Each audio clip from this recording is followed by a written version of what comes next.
Okay. Thank you all for what is about to be a very long presentation. So Anthony and I ran some numbers, and to our best guess, The Last of Us Part 2 is 10 to 30% longer than Last of Us Part 1. However, this is the most detailed story presentation we've ever done. Like, if you think about the presentation for T1, where we kind of talk about the quarantine zone in somewhat detail, even though most of it changed. And then it's like, and here are some things that might happen with Joel and Ellie. They might go into a spore-filled subway tunnel. They might fight some cannibals. At some point, Joel will get incapacitated. And this has everything figured out, even though it might change. Every character is accounted for. Every cinematic is accounted for in this presentation, which means it's going to feel twice as long as the first game. So when you freak out, that's normal. That's part of this.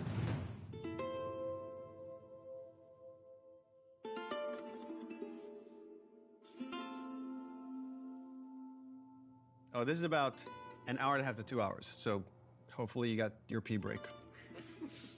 Okay. So we open on 15-year-old Ellie. This is a few weeks after the events of the first game.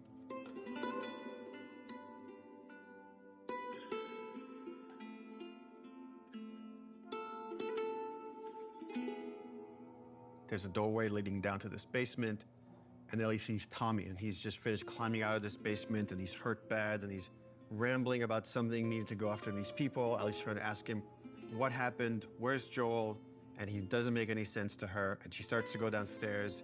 Tommy grabs her hand and tries to stop her, but he's too weak. She rips her arm away, and she heads down. And with each step, her heart races faster and faster as she sees this trail of blood. She opens the door, revealing Joel's mutilated body. And then shock just sets in, and she screams and tries to grab his body, and Dina comes and rips her away, and on that cacophony of sounds, silence.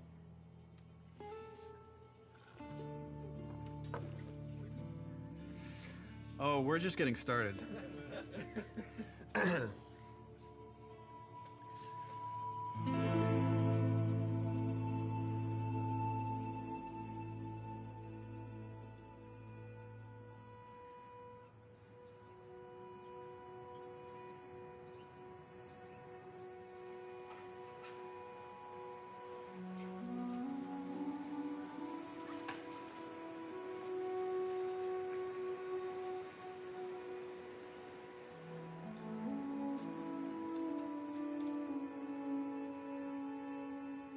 I've been working on this game since we finished, well, really been thinking about it since we finished The Last of Us.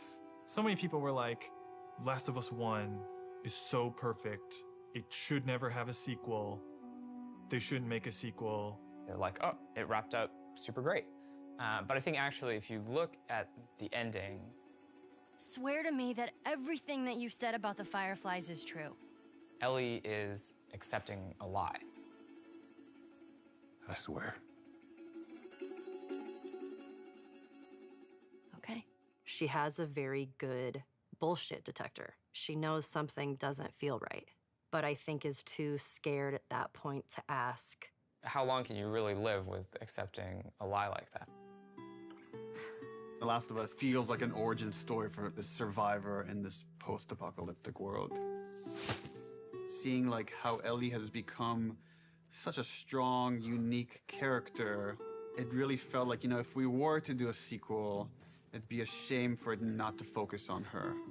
Move the fuck out of the way.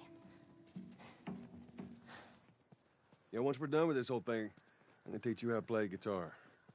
I reckon you'd really like that. What do you say, huh? Joel, he's gonna teach Ellie to play guitar. That always felt like that's just this unanswered promise that was kind of lingering at the end of the first game. We did this thing called One Night Live, where we had the actors come on stage and reenact certain scenes. So you say we get you to the Fireflies. What happens next? Marlene, she said that they have their own little quarantine zone, and that doctors are still trying to find a cure. I wrote this new scene that takes place after the ending of The Last of Us, but it was only shown to people in the audience. We cut off the stream right before we showed them the scene.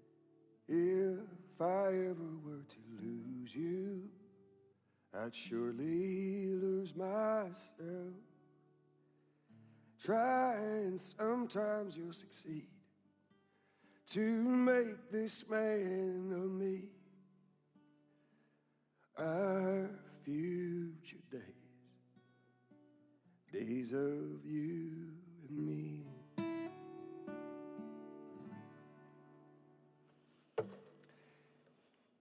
She's yours.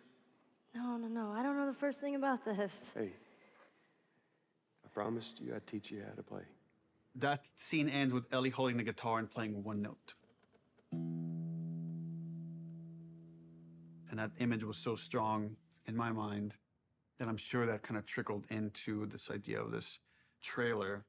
So I started working on some concept art, kept fleshing out the story.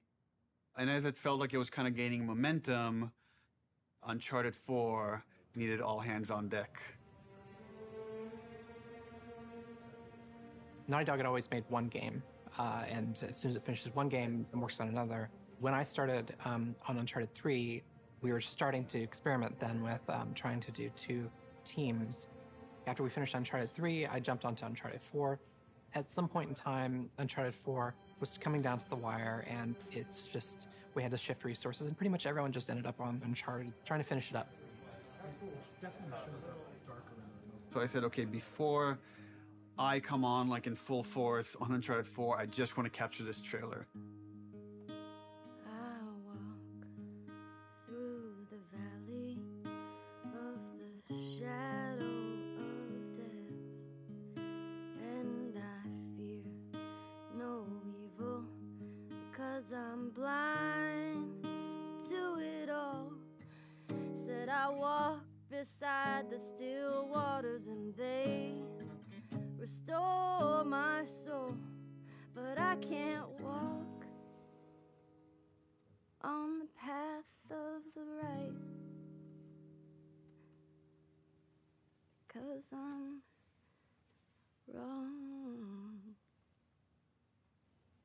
During the entire production of Uncharted 4, that's all I could think about. I had a lot of investment in Uncharted 4, but the day we were done with Uncharted 4, I went right back to that trailer to wrap it up.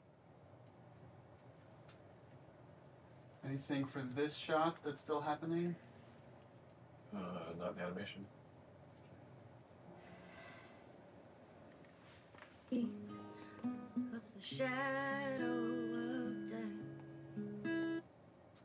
This one feels kind of strong to me. Drawing a lot of attention. Can we tone that down? Yep. Actually, my biggest fear with this announcement is that it leaks early. More than anything, I have nightmares about this trailer leaking early before we get to PSX.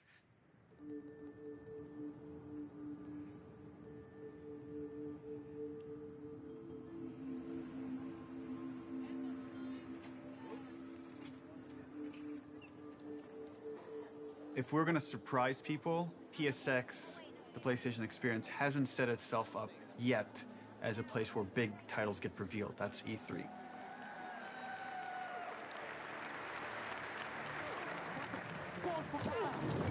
No!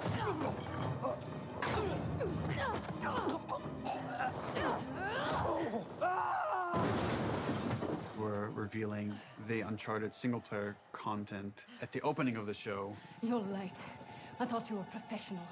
Oh, you should relax. You'll live longer.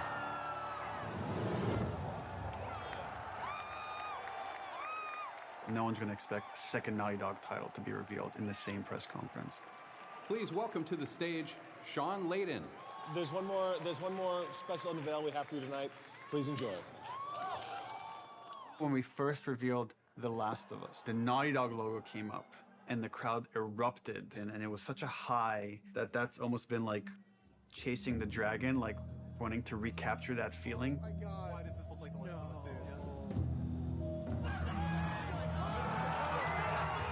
dude? Playing it at this surprising moment, I'm hopeful it will have a similar feel.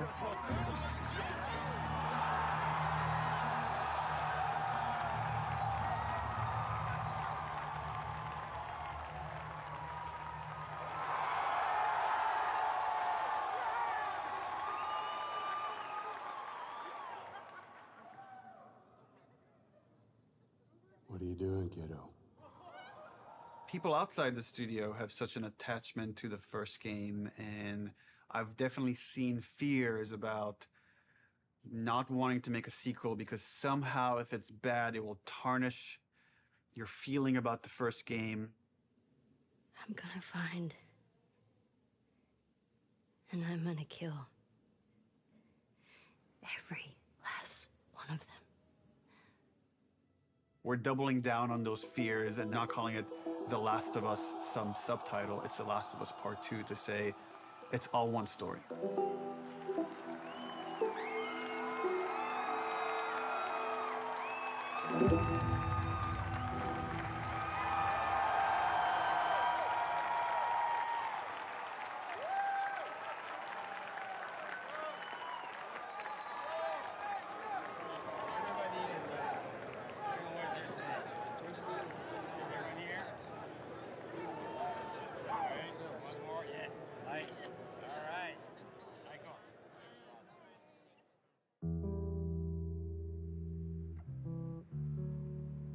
The concept for the sequel had to feel compelling enough, have enough weight that felt like, okay, this is an experience worth creating, worth spending the next 3 years on.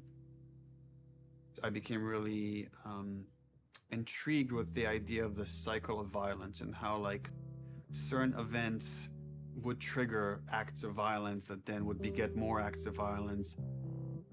It's almost never satisfying. It never brings the person you love back. And despite you thinking it's going to bring some closure, it doesn't. We just need more empathy. Wouldn't it be awesome if we could create an experience that lets you safely explore those feelings? With that theme, all of a sudden everything fell into place and this outline emerged. The whole catalyst for what starts the second game is Joel killing the doctor.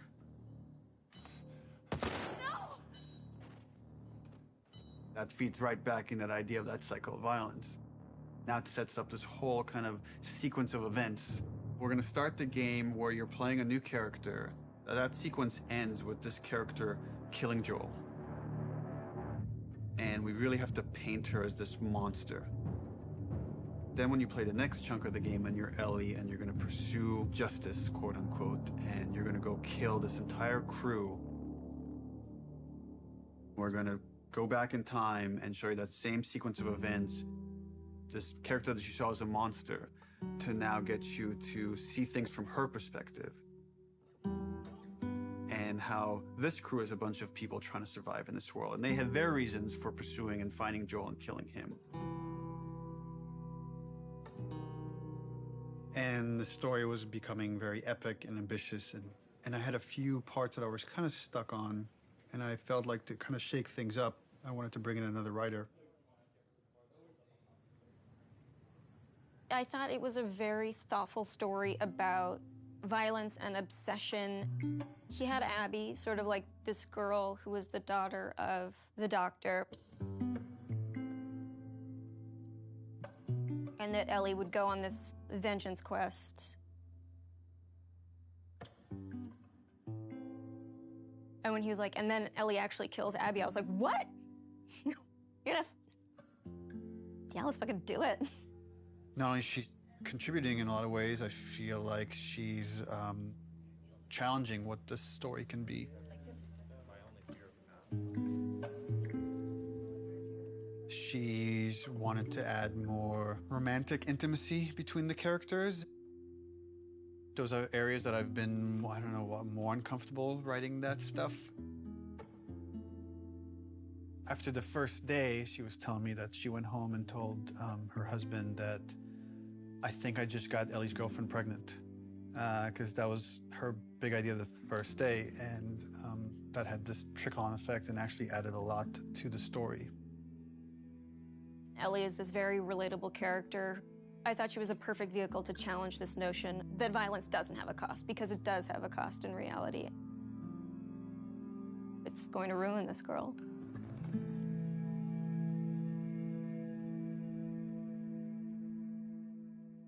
You know, people love Joel and Ellie, and we are about to kill one and make the other one a villain. I was very nervous telling Troy we're going to kill off Joel. In the first game, he was advocating that Joel should die. When I read the ending to part 1, I was like, you're gonna piss a lot of people off. Let me go. Marlene is the closest thing to a parent that Ellie has had outside of Joel. You just come after her. A lot of people got hurt, and Marlene would be one of those people.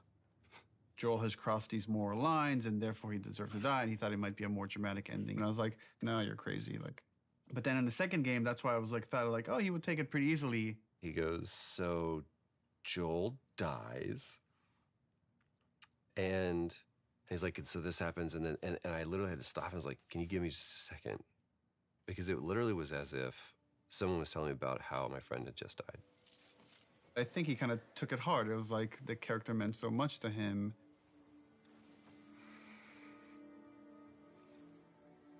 We're gonna kill off this character. His role is gonna be much smaller on this one.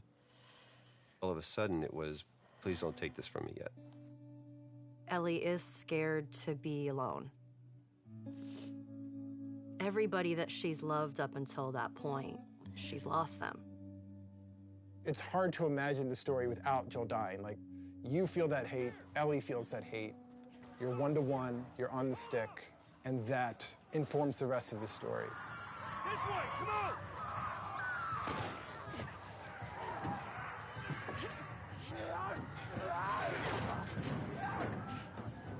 You okay? Yeah. We get you through interactivity to really connect and empathize with this character. Y'all act like you heard of us or something. And then make you feel like I've led Joel to a trap.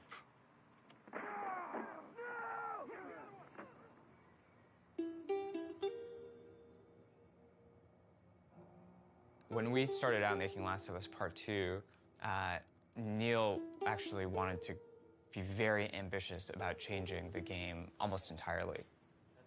In the first, 4 or 5 months, the game was actually kind of an open world, inspired by Bloodborne.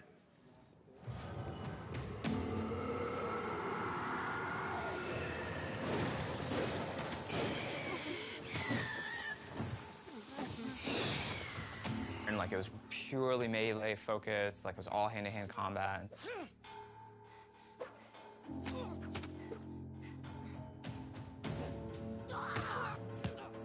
It wasn't just the melee combat, we were also looking at sort of layout structure. Bloodborne had a very sort of an open space that sort of kept getting bigger and bigger as you explored. I really like that feeling that you get of mastery over the world. It starts to become kind of almost a character in the game itself. And so that was also something we were looking at. We started out making it as different as humanly possible from the first game as we could, and then kind of dialing it back. The open world thing didn't work with the story that we were trying to tell and stuff. So in pre-production, we spent a lot of time just doing setups. I've got your back. Self-contained sort of units that tried to expound on a single sort of idea. Trying to start out with sort of simple shapes and building up to more complex shapes. And starting out with 1 or 2 mechanics and building up to those mechanics. Hey! Even our experiments, we try to add as much context as we can. We establish a goal that you're going to be going for. We establish beats so that there's an emotional journey, the stakes are raised. Figuring out some traversal stuff, a lot of climbing and balance beams, and seeing how far we can sort of push in that direction without it getting over the top like Uncharted. More sort of verticality, more use of grass and stealth. My name is Arnaldo Licea. And what do you do here? I do design. I know. How long have you been doing that? A day. I got an opportunity to work in QA, and that was That was a great learning experience. I shipped The Last of Us and Uncharted 4. The thing I'm proudest of is the people who came in to a quality assurance job as a contractor, which is entry-level work, and used that job to get to where they ultimately wanted to be. When I interviewed for the QA position, I specifically said that my goal was to be a designer. He had formed this relationship with design where they knew they could rely on him, spending his free time designing a demo, and at the same time, him going to them and not being like, here's 50 bugs you need to fix. He went to them and was like, what do you need? How do I help you? What kind of bugs do you need? And for their part, they embraced him and were like, why don't we show you how to lay out nav mesh? I am anxious to prove myself. There is no babying when you start. It just hits the ground running. If I don't cut it, I go back to QA or find something else. We're trying to figure out at the moment how we handle big spaces, bigger than the first game. The enemies are too spread out to be really considered like one single small encounter. And seeing what behaviors we need to start developing for them to make it look good.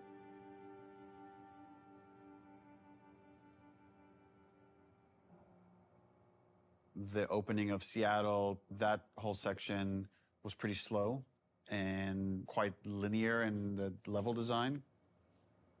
Let's assume that there's guys in this building, someone's starting to shoot at me from the second floor. So, okay, if I'm on the horse and I'm getting shot at, I can't take cover with the horse, so probably first thing I'm going to do is jump off. And that's slow and clumsy, and maybe we can make that faster. It's like, but once I jump off, I'm going to want to take cover behind something. It's like, okay, I'm taking cover.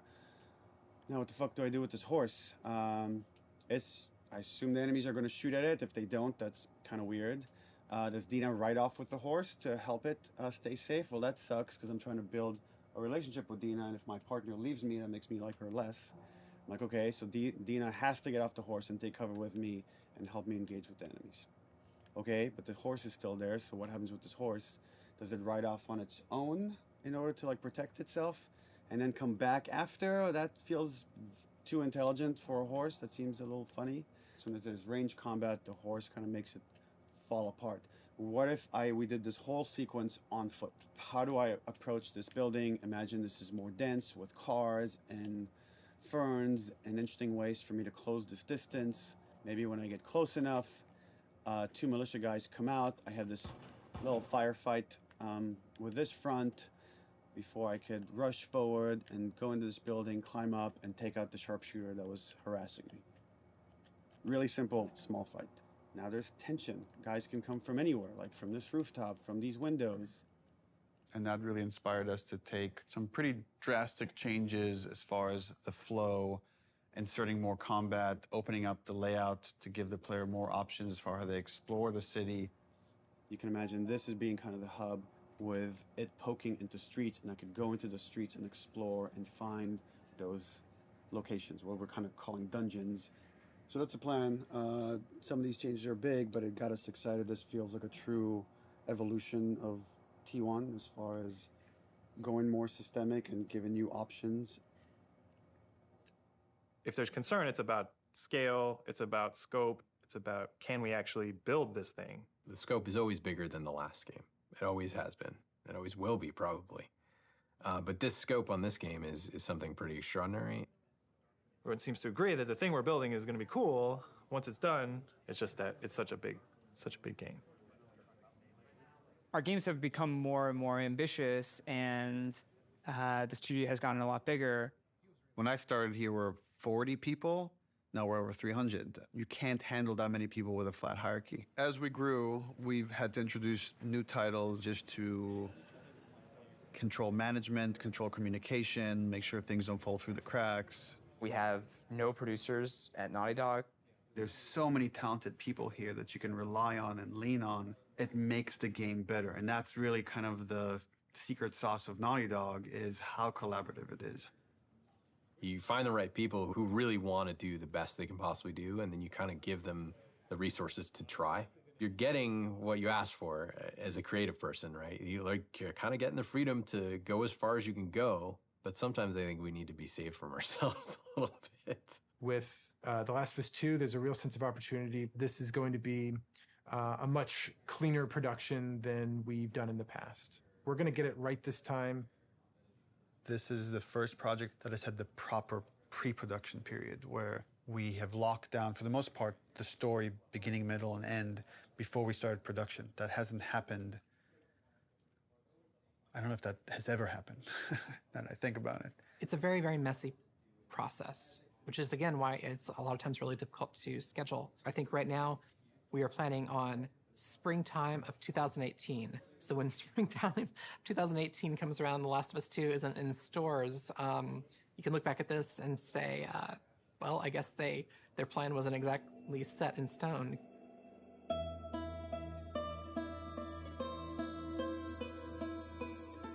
Historically, we've done very poorly at being efficient without the pressure of an external deadline. Every time we have some showing of our games, if it's going to be seen publicly, it's got to be one of the best looking playing things in the industry. For example, the first trailer was coming online, and that forced us to define the look of our game, define the location of where the game takes place, define Ellie's look and her age and her hair and her outfit. We're forced to make those choices. We can't just keep iterating because there's a deadline. We want to try and schedule the game using these milestones as soon as possible. Which means we got to keep the marketing rolling, which means next E3, 6 months away, we need to look at a gameplay demo. E3, it's always been the biggest and most extravagant showing of the game industry. There's something special about the energy of E3. We need to figure out what the gameplay is, because right now it's just we've got a bunch of like cool prototypes and stuff like that, so it's scary, but we work well under pressure. We were hoping to be really aggressive and show at E3 2017 just to really kick the project into gear as fast as humanly possible. We want to break it up into a roughly 2-minute cinematic, a flashback sequence that will set kind of emotional context for what will then go into a 5-minute gameplay sequence. We want to do this festival within Jackson. Like there'll be like a live band, and we're just seeing people lively having fun. And for the crowd, are you thinking 30 plus people? Frank says we could do a 30 variation. I think we can make that work with 30. Yeah. Dina pulls Ellie onto the dance floor. Ellie's dancing with her, is making all these guys jealous, and then Dina says, "You want to make them really jealous?" And she leans over and kisses her. And on that, we do a hard cut to Ellie in the middle of the woods. So the idea is we shouldn't see any buildings, just woods, water, ankle-deep water rushing underneath her. What about rain? Are we still doing rain? I haven't discussed it with the other guys, but... That demo that we show externally for the very first time is setting the bar for the rest of development. But the problem is we're also working on Uncharted 4 Lost Legacy. So E3 is June 13th, which means probably we want to be done, what, like 2 weeks before that, which is 4.5 months from now. With Lost Legacy shipping at around the same time of E3, there are shared resources between the two projects. Especially sound and particle effects, so they were all on Uncharted. When it comes to the polish phase, both we're polishing this and that same and SPDLC at the same time. I don't think there's any specific item that needs to be worked on, but I think there's going to be programmer time doing both those things. And there are going to be times when it's like this needs polishing in E3 and this needs polishing in SPDLC, and like we're going to have to compromise at times maybe. We kind of just didn't have it at the forefront of our minds that, yeah, they're freaking shipping a video game. It's literally the hardest part of making the game is shipping it. And we were trying to ship a demo, the second hardest thing you can do, at the same time and sharing a lot of their resources. So one thing would be helpful is to find out what are the items that you feel like you're most worried about. Like let's say rain. We could do this thing without rain. So if that helps you a ton, we can make the decision not to remove rain. It would definitely help. How about wet hair? Well, if she's going to swimming, then we can get around that, right? How about no swimming? Puts on a cap. I got like a really clear energy of the meeting, which was how do we shrink it? It was such an impossible task. You can't help but start feeling some doubt, some anxiety about the leadership, not understanding the logic of it. I think like anybody else here, I was definitely ready to roll up my sleeves and figure it out. All right, guys, we're going to try to keep this pretty short. I guess. So after yesterday's meeting, there were a lot of side conversations, and there was sort of a sentiment about how much work there was to get not only this demo done to ship the Lost Legacy, and it matched up with feelings that we were having. So we started discussing the responsibility of actually attempting this, and started to feel that it was a little bit irresponsible. That if we were to try to meet both these deadlines, we could probably do it, but we would end up doing a lesser job on both projects, both deadlines, than we would if we were doing them individually. And feels like they're both important enough to give them the due attention. So the conclusion that definitely is there is that the demo that was discussed yesterday will not be presented at E3. Does it mean that our main point should be just focusing on more shipping before? The Lost Legacy? Yeah. Yeah, definitely. But I mean, we should still try to. We don't, like I said, just want to just completely halt work on this, and all hands on deck on Lost Legacy.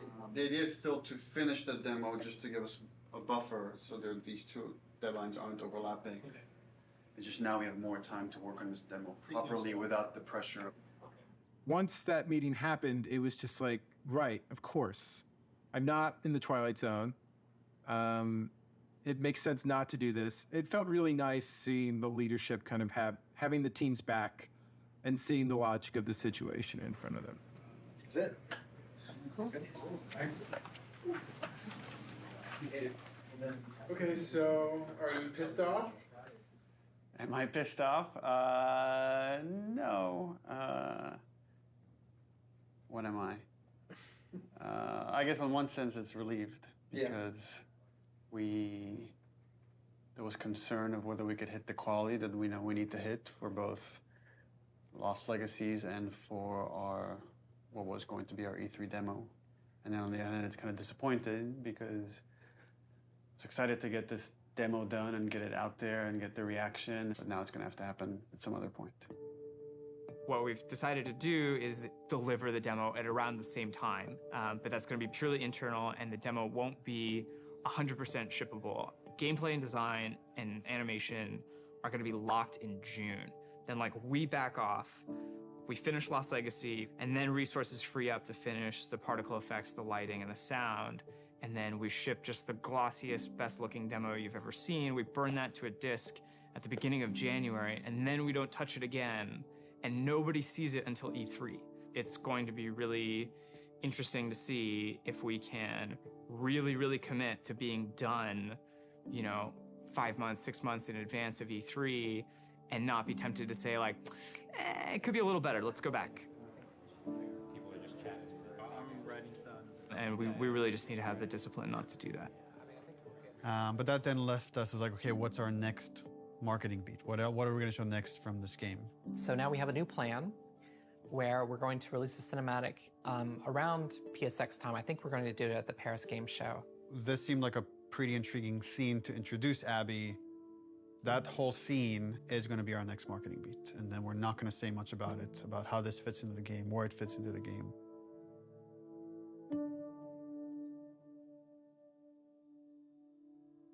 Abby evolved over time. And if you look at the concept art, the character looked very different than where we've ended up.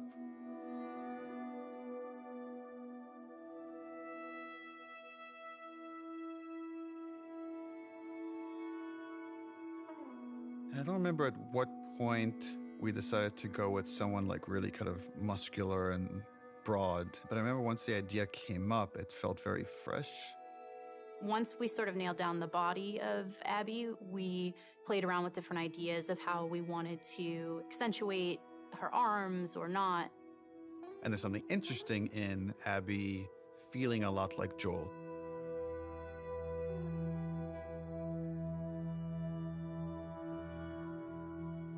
So when I got cast, Neil was like joking around, and he's like, "You should probably beef up in order to play her." And I'm like, "Ha ha, yeah, it's mocap, whatever." And he goes, "No, really, you should probably beef up to play her." And I was like, "Oh, yeah, you're right. I should totally start deadlifting as much as possible." So I did, and I was training like crazy, and then I got pregnant. What are you gonna do? We need to separate her from Ellie. It shouldn't feel like I'm playing a reskinned Ellie, that Abby should, in many ways, look, behave, fight differently.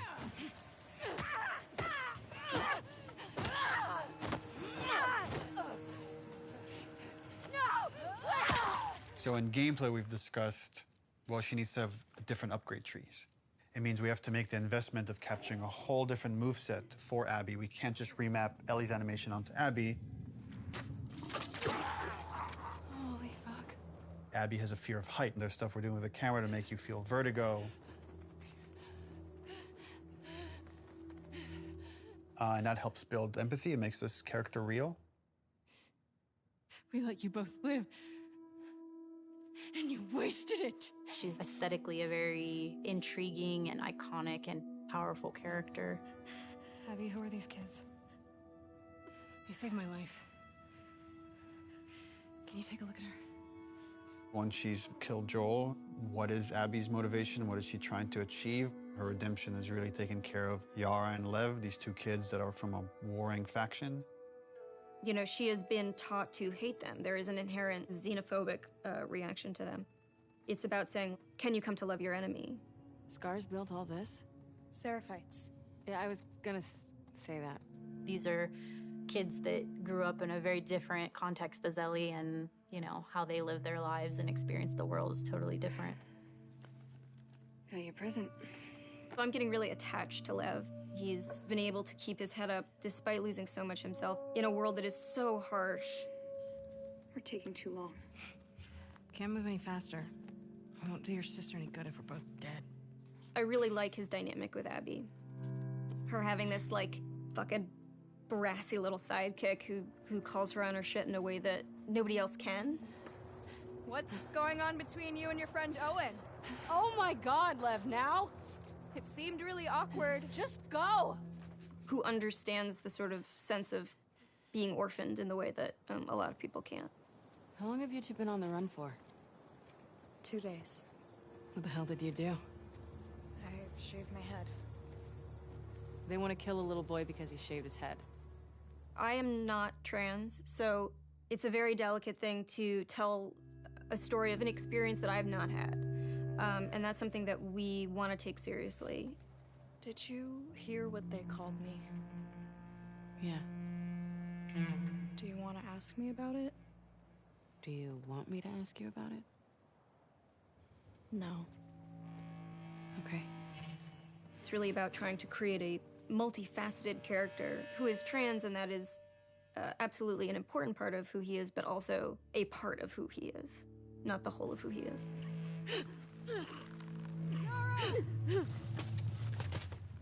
As far as the Paris cutscene, I'm pretty stressed out. We have 13 days, less than 2 weeks to finish this thing, and there are still some big ticket items.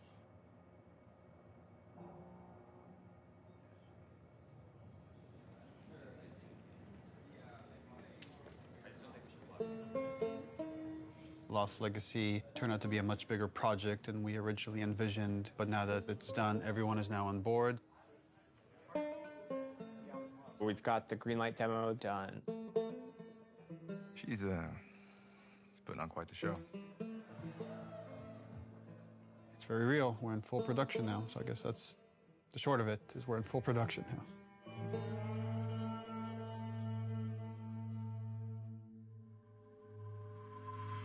Hey everybody, PlayStation's live at Paris Games Week 2017. We've got a huge show for you starting now.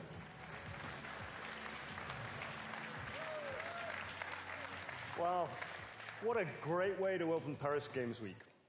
let's have the first in-depth look at a much anticipated and exclusive title. Last of Us 2. Last of Us 2. Please, please. Please be Last of Us 2. Our fans, they want to know every last thing about what's going to be in this game. Is this The Last of Us? Neil has taken the way, he kind of creates an arc or like this sense of drama, this kind of sense of mystery or like dramatic tension, and crazily has brought it to marketing. I view marketing as part of the game. It's very calculated what we put out there and how we want you to connect different marketing assets. When we first released the teaser trailer, too many people right off the bat said Joel is dead. The blown out light really fucked us in a way I don't think any of us saw coming. We actually underestimated our audience a little bit. They're so sophisticated now, so you have to get more sophisticated, like how am I still gonna surprise players and viewers? You start on characters you've never seen before in a world that like could be The Last of Us, could be anything. That creates like a really, really cool sense of tension. At no point are we gonna market that you play as this other character. What is this? Yo, that looks good though. I was so excited about working on it, and I couldn't say anything. It was so rough. Oh, is she gonna cut a baby out of her belly? And then Uncharted 4, you find a comic book that shows Ellie's mom pregnant. So people already had theories that Last of Us Part 2 was gonna have Ellie's mom. Oh, if we just kind of black out the letters, she has the same number of letters as Anna, Ellie's mom's name, we'll get people to think this is Ellie's mom. Oh my God.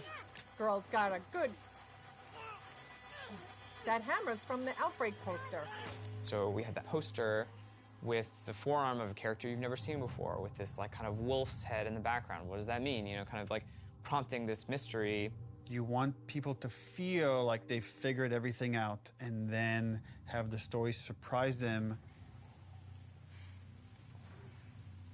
Man, if this is The Last of Us 2, bro, I'm gonna go crazy. Oh my God. Last of Us 2? Yes! Yes! Yes, bitch! Yes! I fucking knew it! Everything that we put out there is shaping expectation. And then the final game, hopefully, if we do our job right, should subvert those expectations in an interesting way.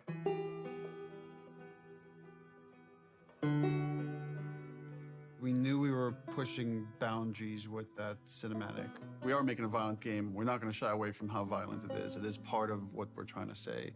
And I thought it was a great discussion initially about what is the appropriate level of violence. When is something so violent that it just turns you off where you just don't want to experience it at all? I like that they were wrestling with those things.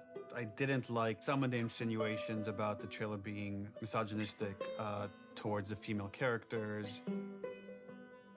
I don't think this story ever glorifies violence against women. There's no bias towards women or men. It just so happens that the two protagonists of this story are female, and therefore that's what you're going to see the most of.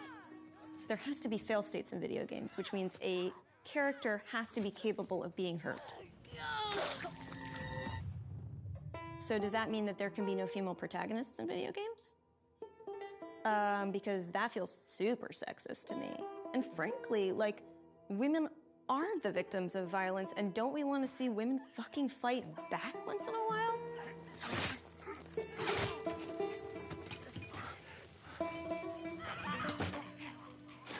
That character, her hand getting hurt, it has consequences for hours of gameplay to come.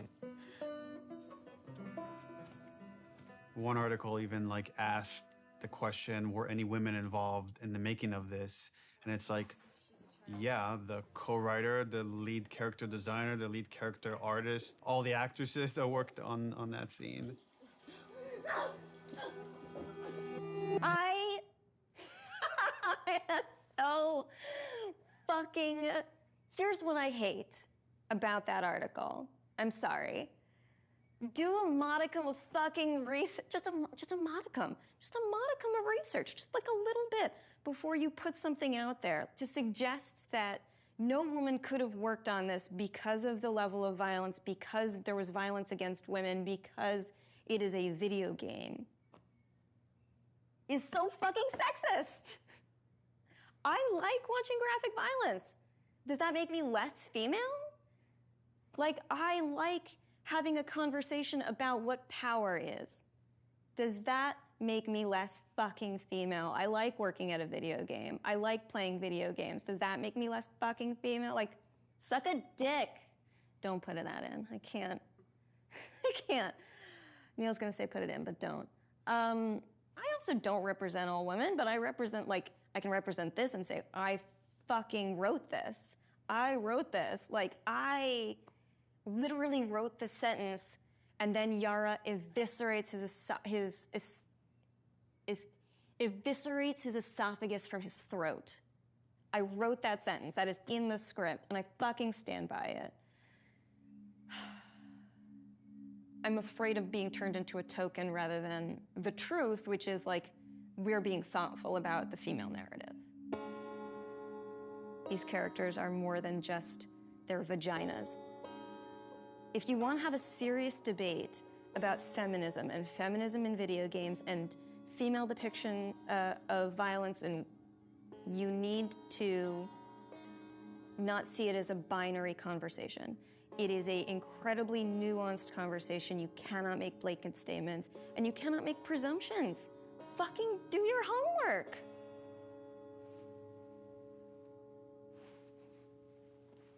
I'm right here. I'm tweeting.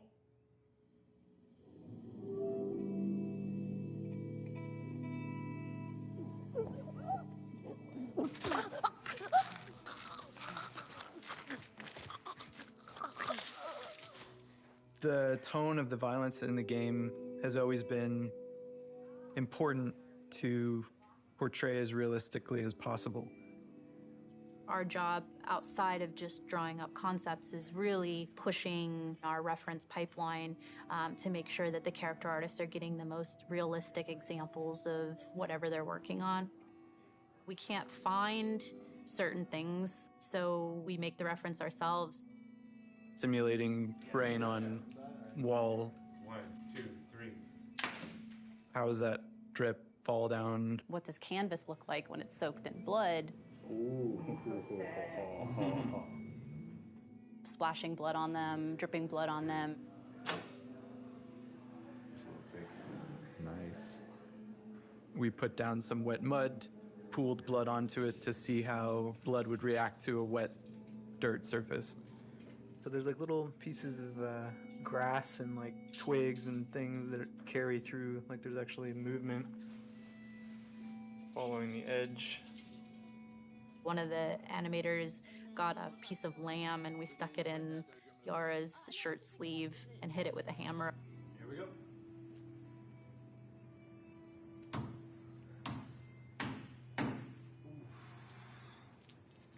Yeah, we have a break. She's gonna need to hold this as straight, because if she does this, it's gonna, you know, just the weight of it's gonna want to make it fold. So I'm trying to keep it as straight as possible. This past week's shoot was specific for the infected eating people's jugulars, and there was a concept that was done with like blood running down the mouth, but it's like, would that happen? Like, let's find out.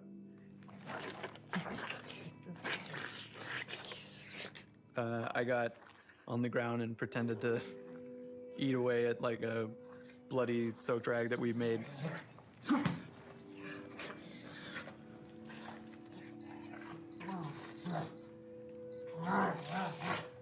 It produced some pretty surprising results because like most of my face got covered in blood. Look up a little, John, but yeah. Teeth? People here will go to that length of trying to make sure that things feel as real as possible. Yeah, we do a lot of crazy stuff here. Nobody gets hurt, but it's really hard to see these characters that you spend so much time with and, for lack of a better word, kind of like, you know, birthing into existence, tortured and abused.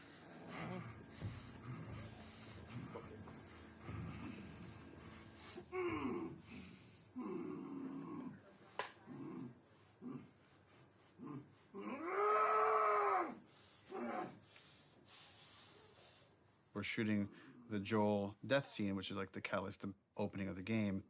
This scene has all of Abby's crew.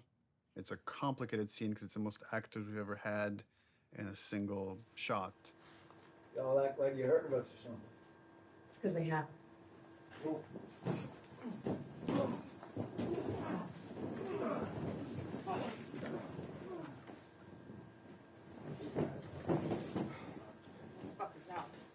Or Joel doesn't die. Just me out. Now that you got that, Well, that's sorry, yeah. The minor line So change. then what happens is Yeah, all yeah. of us become friends. Knowing what was going to happen and knowing how it was going to happen, I got very fearful. There's so much weight to this scene. This scene has to be right. It's really difficult to reshoot it if we need to. Within the first game, having to call Troy and Hannah back to reshoot Sarah's death was very, very, very difficult for me. The last time I tried to do a big emotional scene, Don't do this, please don't do this, don't do this, don't do this, don't do this, please, God, no. Oh, God, no. that didn't go too well, and we had to reshoot it. Don't do this to me, baby. Don't do this to me, baby. Come on. Don't.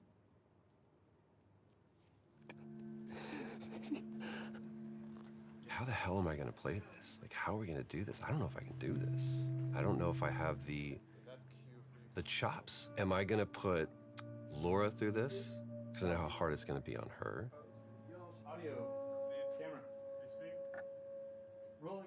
Take one, Mark. Action.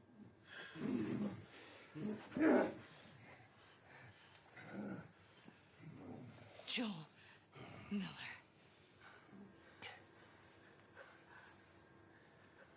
Who are you?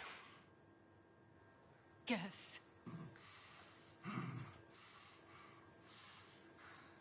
Why don't you just get out whatever speech you rehearsed? Get this over with.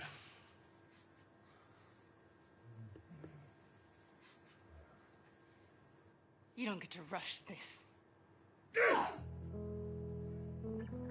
At the end, I really loved what he brought to it. I couldn't wait to get back into Ellie's shoes again because it's where, weirdly, I feel most comfortable in a lot of ways because it feels like a character that feels the most like me that I've ever played, which is a little disturbing. I mean, minus like the murder and the killing. So it's almost like a bit of step forward, like you're about to like lunge and shoot. Sweet. The biggest change that has happened since initial pitch is Ellie is there when Joel is killed. It used to be she came across the body, and then she had to rely on Tommy's testimony of what happened, and we shifted it, which made it much more dramatic and intense for her, and I think puts more of it on screen and again, allows you better to understand why she needs to pursue these people.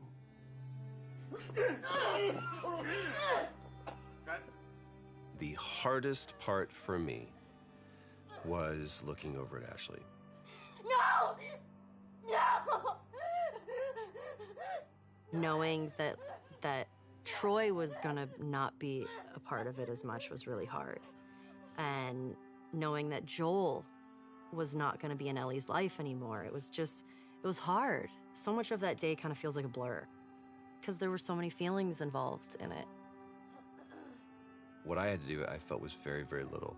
There's one reaction, and beyond that, we're on Ashley.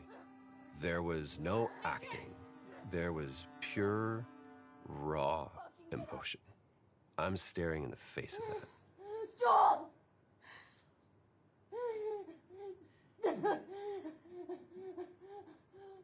What are you doing this? Get the fuck off me!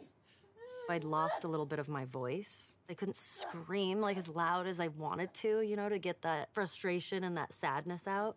Ashley was behind, crying, and God.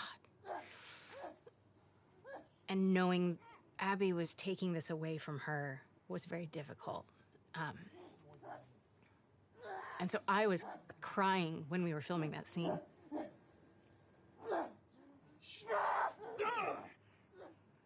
Yes, it was very emotional. You want what I want, right? End it. Now. Wait, please stop! No! No! Joel! Joel! No!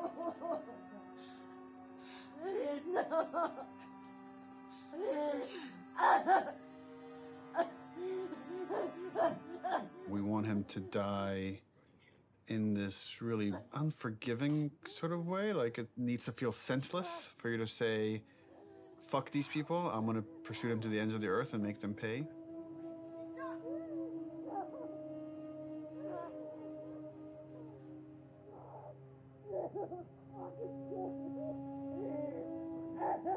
If the scene doesn't work with what we captured on the stage, almost nothing we do in post is gonna make it work. Joe will take a pass at the scene, and I'll give kind of high-level notes. But he's doing it without animated cameras, without character models, without environment. And so it's a bit of a guessing game to see if this will work. So I like the concept.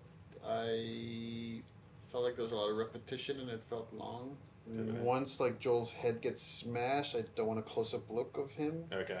I wonder if we could do like the smash from the back of his head.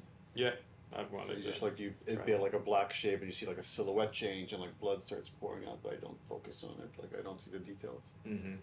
When the club comes down and it's just like she's screaming, I feel like we could just take all their audio out and like music could take over. And again, we're trying to build more rage than sadness. That's going to really set up our journey. Okay. I'll come back and there'll be another version of the scene. Okay, play. Joel, fucking get up! Please stop! Please don't just do. Joel, please stop! No! No! No!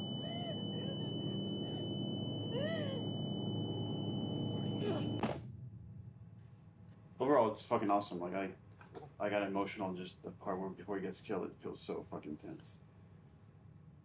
There certainly is still a ton to do. We still have like 45 scenes that haven't even been looked at yet. It's terrifying given our deadline. The process right now is just getting Neil. We just need to get Neil into the room. Which one are we showing first? We've got essentially 3 versions. The one that I did, and this would work with what we're talking about doing with the scene, and then... Close one. I would probably say There are people standing this, here yours, Mel, or I got bad news. Mel, yours, this. He's canceling? He's canceled. But we had the cameras set. He's supposed to come in. He's the Actually, it's good we're getting this on camera. This is what it's not about. This is what it's about. Yeah, he has some melee stuff to review today. He said let's pick him up tomorrow. So yeah, that's what happens. And so it's like, okay, all right, that's fine. I don't care.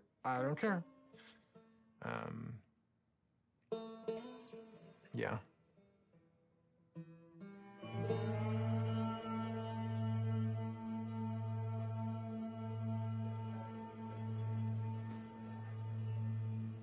I get called up to Neil's office one day.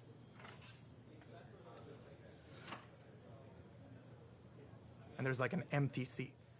And Neil just goes like, oh, just sit down. I'm like, oh my God, I did something wrong. And he's like, do you know why you're here? And I'm like, no, are we gonna talk about one of my levels? And he laughs and he goes like, no, you're gonna work on the E3 demo. It's always been a dream of mine, working on an E3 demo, seeing it on stage.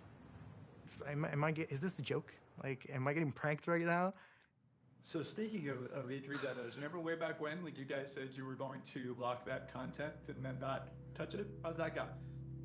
Well, and then we ship just the glossiest, best-looking demo you've ever seen. We burn that to a disc at the beginning of January, and then we don't touch it again, and nobody sees it until E3. Well, I think we knew at the time that we weren't going to not touch it. It's going to be really interesting to see if we can really, really commit to being done and not be tempted to say like, it could be a little better. Let's go back. Because the game's been making progress for the 10 months or something since we locked that demo down. A lot of advances have been made, a lot of new ideas, new mechanics, and we really just need to have the discipline not to do that. Honestly, it feels like we are addicted to being late. Okay, we're starting. I don't know exactly what we're going to do today other than come up with a really long list. We're trying to limit it to an hour, so we'll be done at 4 no matter where we're at. Looking at the cinematics first. Because we did it so early and had a rough version of it a year in advance, we got a bit complacent.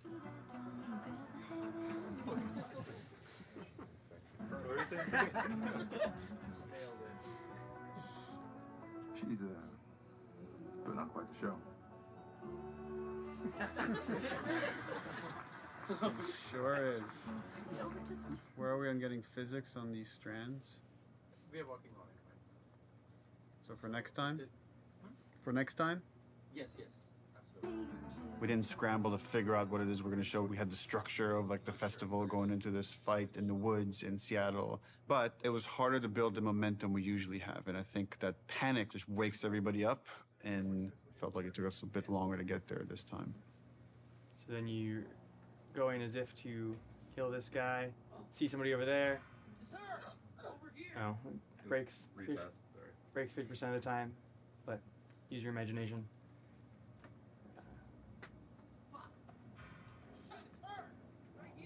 Yeah, going a bit slower, give him some time. Okay. The animation is breaking the melee system. Okay. So, like when he starts, yeah. So I'm confident in the demo if we finish it.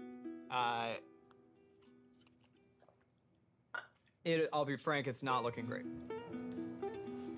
All right, this is totally broken. For next week, let's make sure it's all there so we could actually review it. Yep. Okay, thanks, everyone. I feel like this demo is cursed.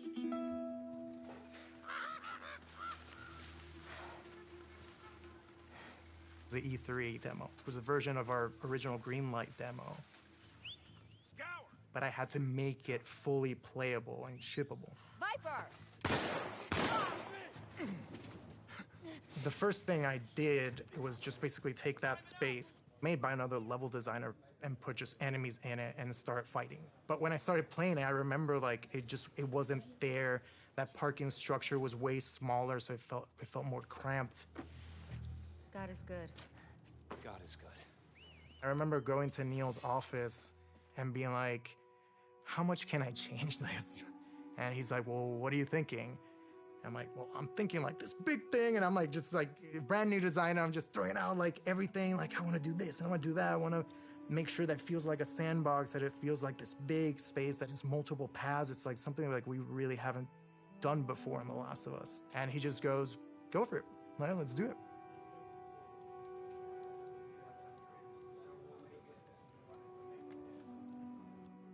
We picked a location in Seattle that essentially is probably the hardest lighting scenario we would have to pull off in the game. I wanted to get the overcast look nailed because so much of the game's dependent on that. How do we pull off this look? Can we pull off this look? Everything felt a little muted, and we were losing kind of that next-gen quality of our engine.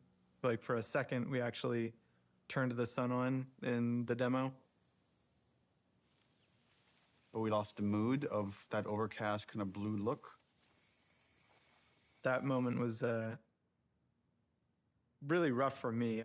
Just felt like years of my life that potentially would have just been like wasted on this pipe dream of a look. Well, we were struggling like last summer. It was like a fine balancing act.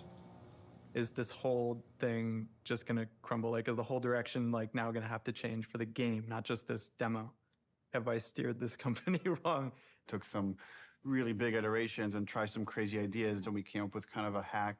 We talked with the programmers and found a few settings that actually gave us exactly what we wanted. It was really like one thing. We faked the sunlight within this kind of ambient look so we could get some directionality of the lighting. That it was like, oh, if we do this one thing, it actually got us the look we wanted. So like, I'm glad that happened. For this game, there was a major push to make a new volumetric fog system. It's not just like a kind of an overlay on top of the screen. That's why it's called volumetric. You feel the volume of it. It's gonna be a little bit thicker near the ground, right? Because there, you know, and you will see grass kind of getting through it.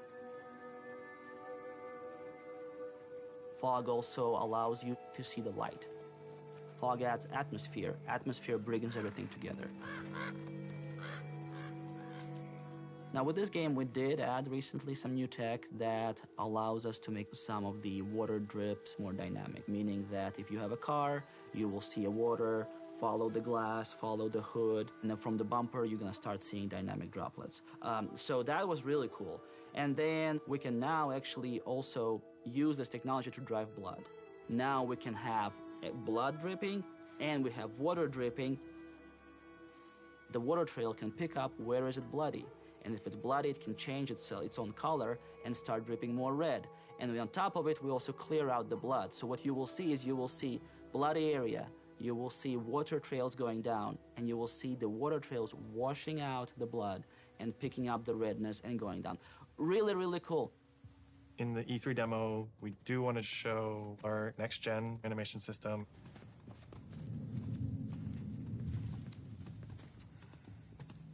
One of the biggest animation upgrades that we wanted to add to this project was motion matching. The way that it works is it takes a pool of animation data and it picks the most appropriate clip to blend together and create just very fluid and organic movement. We want these characters to just feel grounded and believable in the world, properly shifting their weight and moving the way a real human would.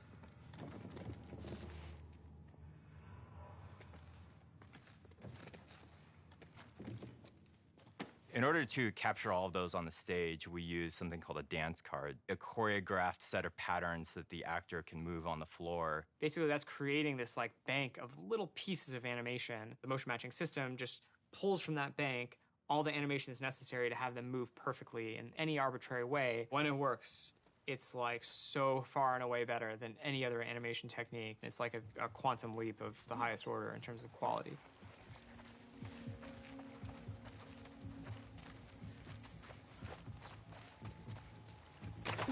Any one mechanic is not maybe anything you haven't seen before. It's the combination of how it all comes together, the way it works with the animation system. The new stuff we're talking about is like, oh, you can be in grass. She went into the grass. Watch yourself. Like one of the biggest things we do in the demo is jump a gap. It's tough to be like, oh crap, you can jump, you know, like it's like, but it's new to our game. We have to have the best prone mechanic of all time. Yeah, no one's ever seen when I aim in prone and she actually like rolls up on her back and aims like this. Like it can never clip through geometry. Being able to rotate 360 in all directions. It can never like do a janky thing when she's reloading while doing it or aiming in water. There's like an IK thing that like lift her chest and head up, and then it gets too deep. Now we're in a special prone underwater moveset thing.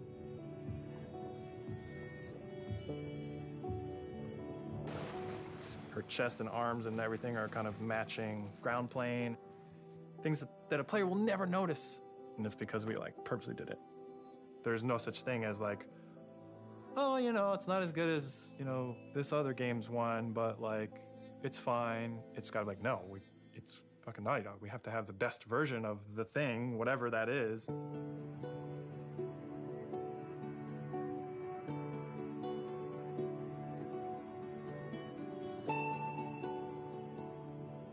E3 overall was amazing. The press conference was in a very different venue. They usually have them in like these big auditoriums. And this was kind of like, almost like a pop-up.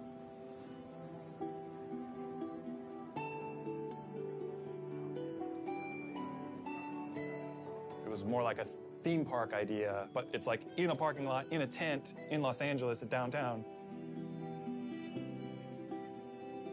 They had built the whole crazy church thing, which was pretty rad. It was super cool. It was better than we expected.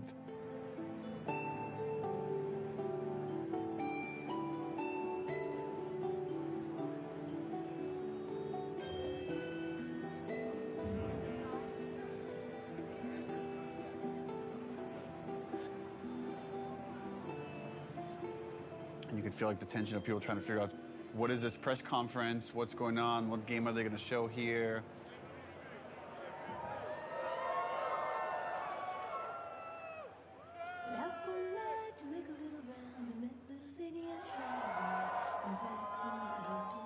On the Naughty Dog logo, you get this big cheer. On the Ellie reveal, you get this big cheer.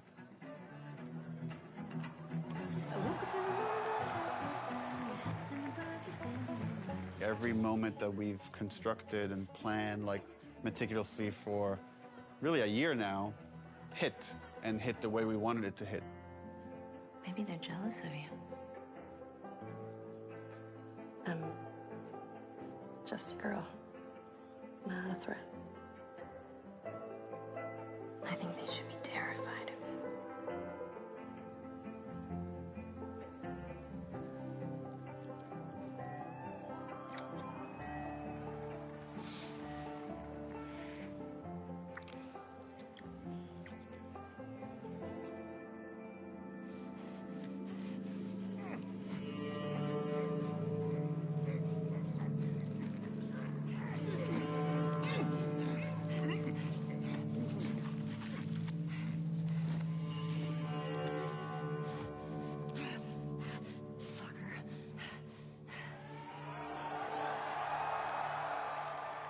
One of the biggest reactions was when the HUD came on.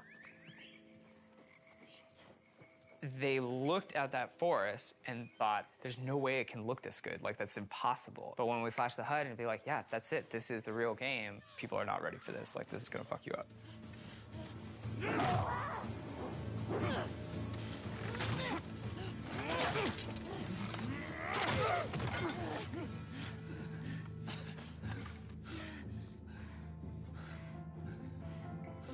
See, I told you. They should be terrified.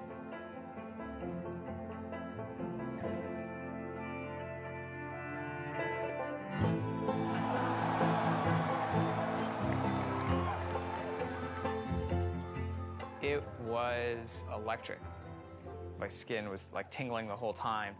Like as soon as it's done playing, I'm like on my phone.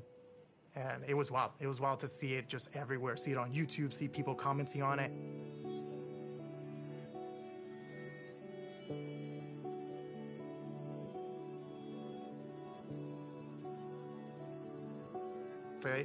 It was a really special moment.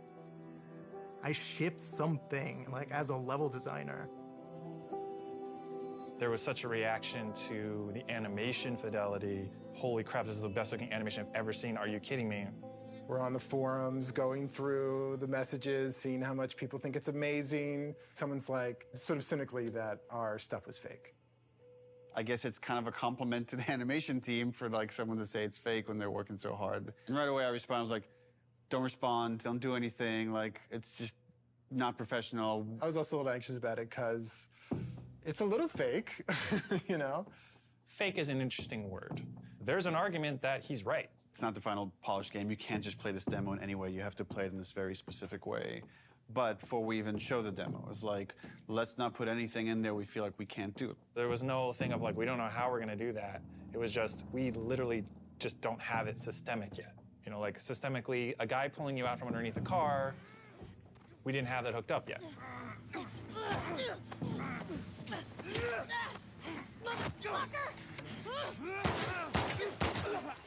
Now we have it hooked up in the game. It's her! Arthur! All over soon.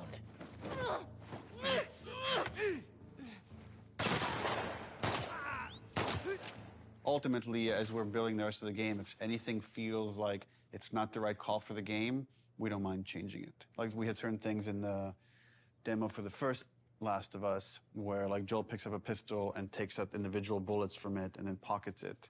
And, like, we could have done that, it just took too long. So for gameplay purposes, we cut that out. I was talking to other animators and they were like, yeah, man, they think it's fake. They have no idea, like, it's awesome. The same animators who made this demo are gonna make the final game, so like, I don't know what you're talking about. They were confident, which I'm glad. We knew what we were doing and we knew how special it was. It was a little bit of a microphone drop to the industry. And for many, it was inspirational, and they were excited to be able to add some of those details to their games and their future games. And for some of them, it absolutely freaked them out to see this might be the new bar that's expected for other games to follow. Part of me is like, oh shit, like, they're fucking calling us out. It's like, we have to deliver this. Like, we always were gonna, but now it's like people have called us out, so we have to do a full body throw animation when you pick up a bottle and you're running, and not just a partial animation because that guy fucking called us out.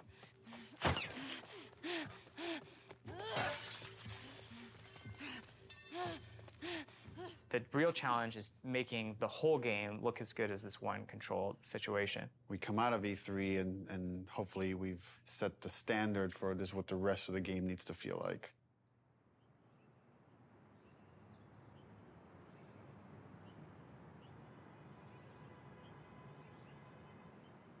When you already know exactly what you're supposed to do in the game, you've memorized everything, it's hard to have a true experience with it. You have to bring in people from the outside to play it fresh.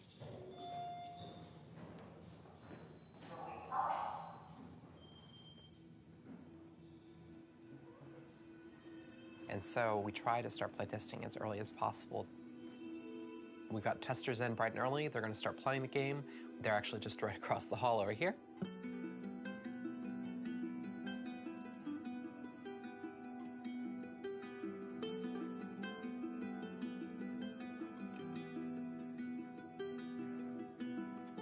It is a fire drill.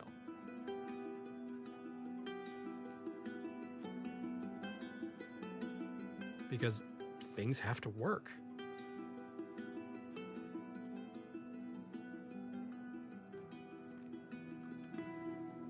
So I'm currently watching the 10 people that we have in at the moment focus testing.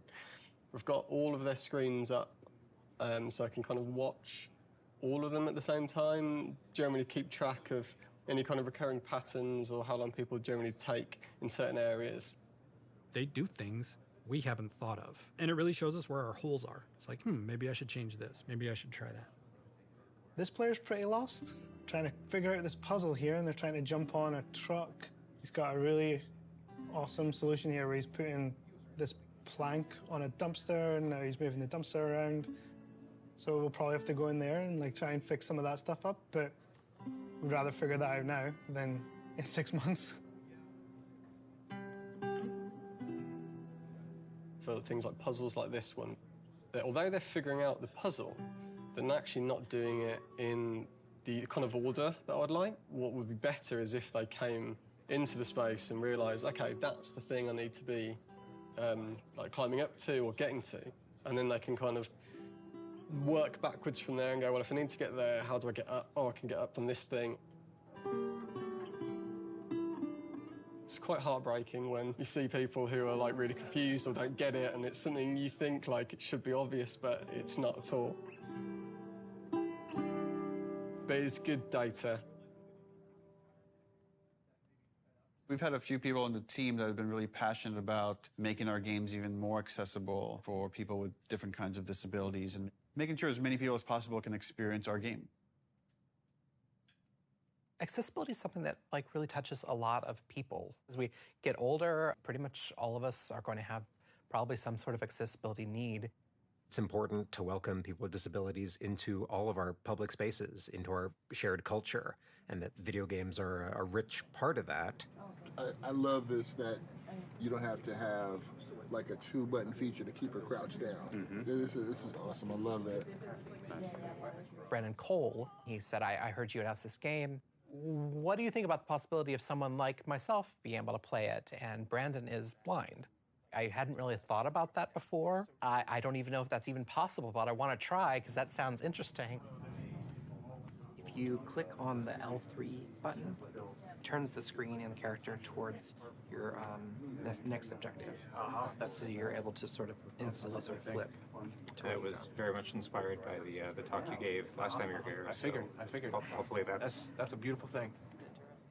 We had this feature that let you navigate along the Golden Path.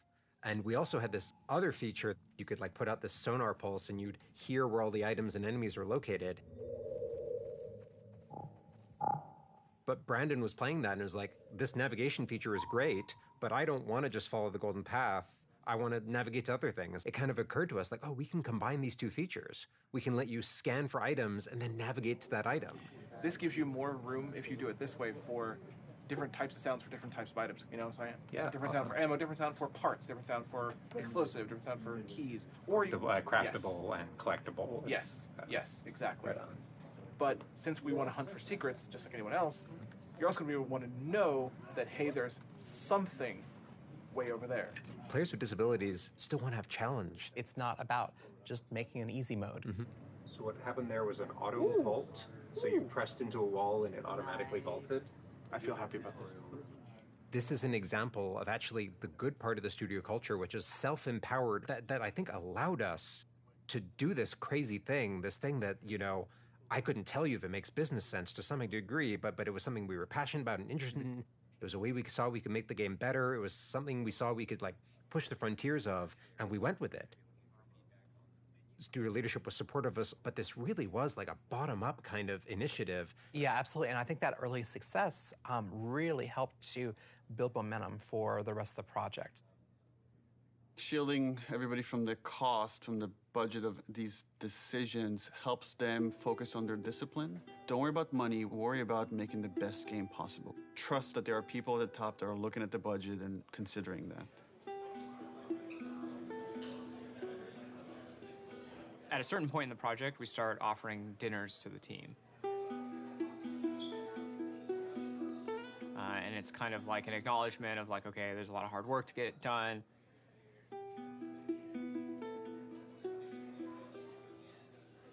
And we know people are probably going to want to be staying late.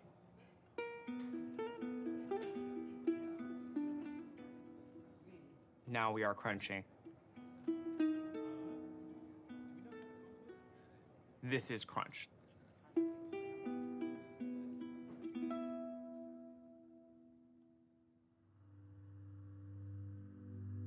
I must have felt it for months that this release date is not realistic with how big the game is. People were asking us, is this a real date? Because it's not feeling like a real date anymore, so we felt like we had to react pretty soon. And then at some point, it just felt like because people were starting to put in longer hours, it wouldn't have been fair to not figure this stuff out sooner than later. We're never gonna finish this game. If you work hard for longer, that could have a toll on you. We tell everybody, pace yourselves. It's like, it's a marathon, it's not a sprint. We settled on a February release date. Leave some gas in the tank. Right now, we are dancing a very intricate and dangerous dance. We have something like 6 months left to finish the game. And we are also showing a demo to the press. The longest playable demo we've ever done. 2 separate levels of the game. A level towards the beginning of the game where you play with Dina on patrol outside of Jackson. And then the second part of the demo is in a level super duper challenging. Ellie by herself, murder mode. So what we're doing for the press in 9 weeks is really those 2 levels of the game. It's unlikely that we're going to need to touch them again until the game ships. That was really the only kind of demo that we could do at this point that would still help further our production goals as well as give us this like marketing boost that we need. The more we talked about it, the more we convinced ourselves, okay, this would actually be a good time to just put out a trailer. Building these 2 major demos and a trailer next to the rest of the fucking game. And it felt impossible early on. I mean, it's the thing that's always hard for us to polish. You review these things and we're looking at all these tiny details. It's like, Even that shot of Jackson is like, where should the trees be? How much fog should there be? How much sun should there be? How should the sun hit the clouds? How we get all these civilians, the kids, do they have the proper gear? Are they wearing the right clothes? Is the tractor leaving tracks on the ground? That kind of crazy detail can only come through all these departments coming together and rising to this occasion to achieve that kind of level of quality.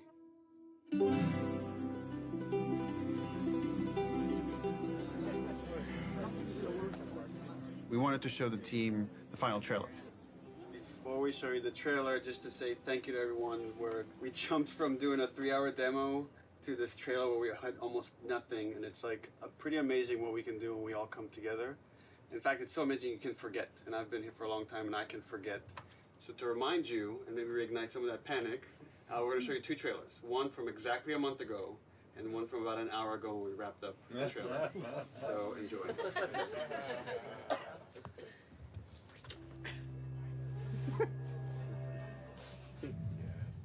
who decided to join us. All right, you all know the drill. Tino, where are you?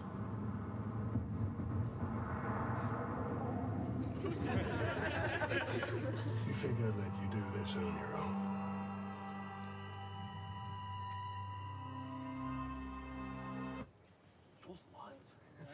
It only gets 1 clap.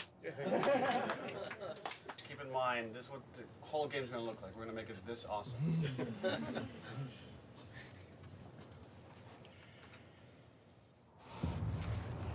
You can't stop this.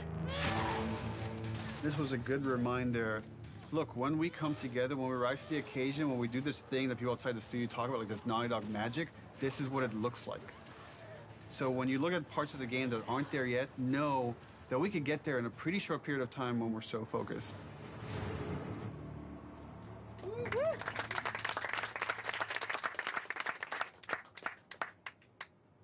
The date was the scariest part of the whole thing. We got the trailer done. We'll talk to it.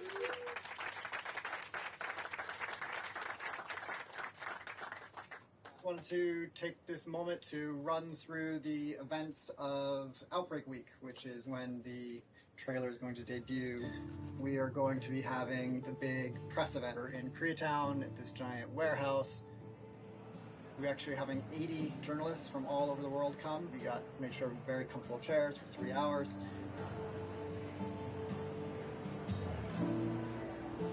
Outbreak Day is the day the outbreak happened in the United States in 2013. In real life, we celebrate September 26th as Last of Us Day.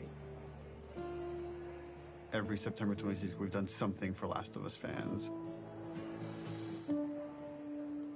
When people play these 2 sections, which are very different, I hope and I feel that both of them are equally impressive.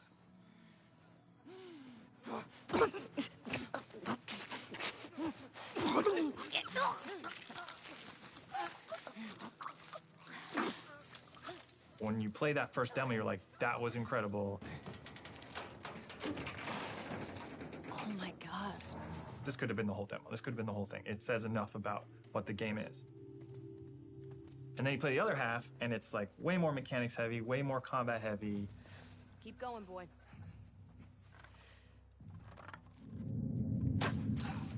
There. In the highest level of how Naughty Dog is perceived as a company, it's that we're story first and mechanics second. A lot of it is, I think, proving to the press and proving to people that, yes, we can do both. I want people to walk away and say, this is the best controlling, this is the best feeling third-person shooter. It's on the level of the best action stealth games you've ever played.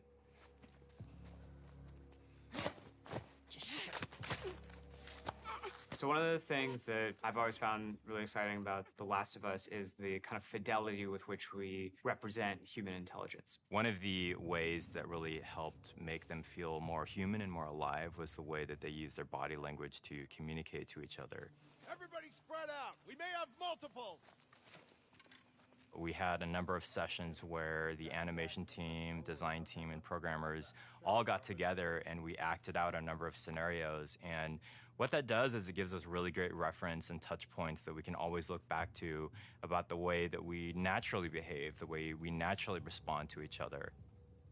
And those are the types of details that we want to weave back into the game. Someone took out Zoe! Who the fuck's out there? Sweep the whole goddamn street. Our NPCs are named so that you understand these people have relationships. They want to get revenge on you. It's this little mini loop of the whole premise of the game. Omar! Flanker! I just killed their friend and they want to kill me now.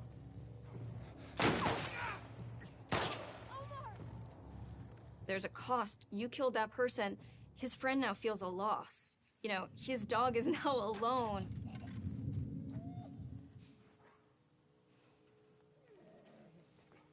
Dogs are really difficult to start off with because they're quadrupeds. They just don't turn around. They kind of like wheel around a little bit. Smell something, girl? The main concern we had is how is it that we can actually get a dog to perform a dance card on the motion capture set? And when we finally brought them on set, it was just incredible what these dogs were capable of doing and what the trainers were able to accomplish in a short time. Jump! Oh, there you go. They move extremely quickly, so they're super hard to shoot. Fuck! They are very low to the ground. You have like these attacks that are designed to go up here, and now you have to kind of do them down there. Killing a dog has gotten people more like upset than anything else in the game, than hanging people, than eviscerating people. We're gonna break new ground in dog murder.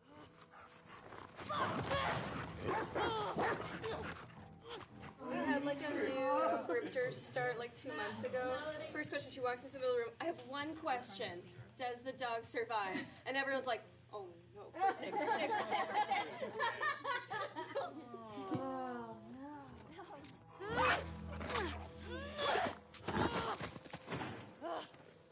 So we killed it, and then you have to love it knowing that it's already dead. So there's gonna probably be people that are upset about that. Hey, Al. You want to go to the trucks? Let's go to the trucks. With the notable exception of Alice, we took great pains to ensure that every combat encounter that you fight against a dog, you do not have to kill any of them. It's more palatable to kill people because they're all there because they choose to be there, but all of these dogs were trained to do this exact thing, and so you're killing an innocent creature. Fuck's that? Fuck! Got you. That feeling of discomfort, it's exactly what we're trying to explore with The Last of Us. Ironically, making them more realistic makes people feel more okay about killing them. We had like kind of a goofy art prototype. We had like just a very rough dog. We found that goofy dog that had no fur, people felt really bad about killing that dog. Like when you would shoot them, they would fall over dead and like give one last whine as their like dying breath and stuff. So we just really tried to like tone down the pitiability of all the dogs and stuff.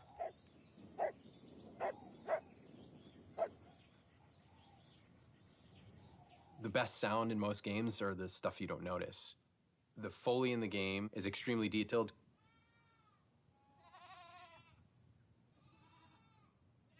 Things like Foley are very easy to get wrong and noticed for the wrong reason, very difficult to get right. But when you get it right, no one's going to pat you on the back for it. Audio guys are kind of a different breed. We listen to everything all the time. It's kind of a curse.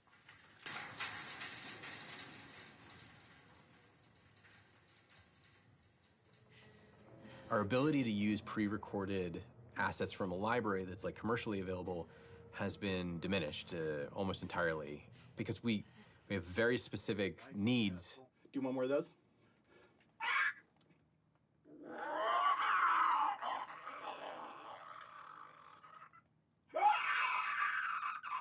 We're trying to take what we did in the first game and bring it to another level of detail.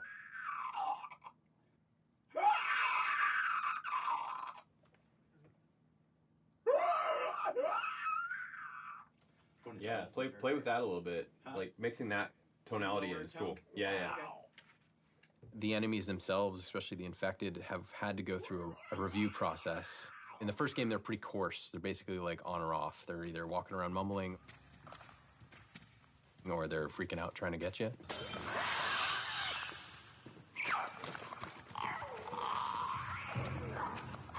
And so now we've developed sort of this like murmuration breath system that allows them to have a much more natural flow between being agitated and not.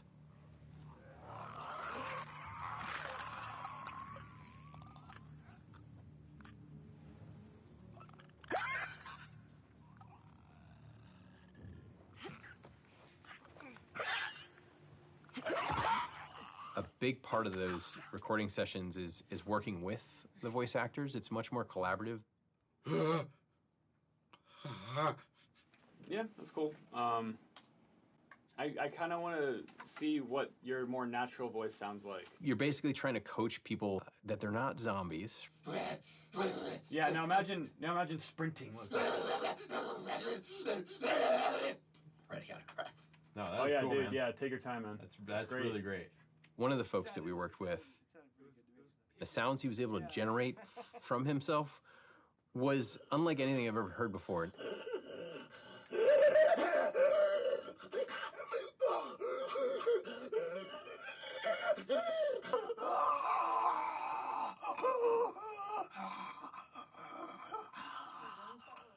Gnarly sounding roars and breaths and wheezes and really interesting stuff that I've never heard come out of a person ever.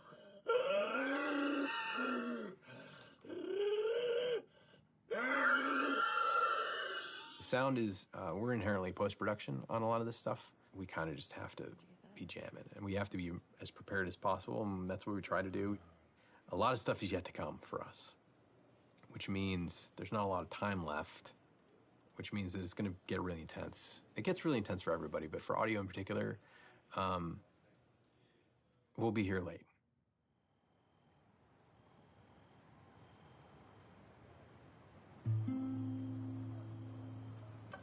I think that, I don't know if it's the whole studio, but I know I'm definitely feeling very tired right now. I'm feeling a little burned out.